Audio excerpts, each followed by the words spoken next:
আন্দালির রহমান ফারতো ভাই চুদুর বুদুর করার আর সময় নাই।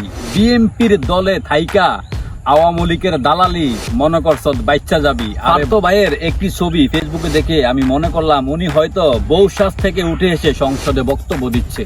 ইংলিশে পটর পটর কইরা ভাই মার্কেট পাওয়ান যায় না। মার্কেট পাইতে হইলে সাধারণ মানুষের হয়ে কথা বলতে হবে।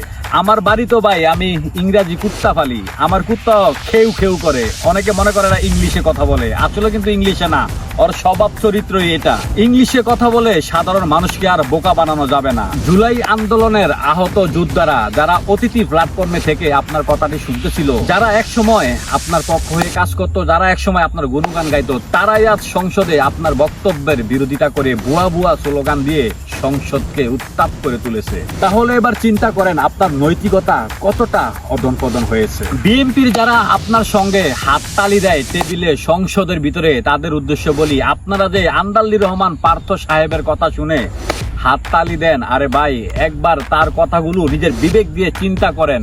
প্রত্যেকটা কথায় তিনি দেশনেত্রী বেগম খালেদা জিয়াকে অপমানজনক কথা বলে থাকে, অপমান করেও থাকে, আর সেগুলো না বুঝে তারা টেবিল চাপিয়ে তাকে সমর্থন জানিয়ে যাচ্ছে।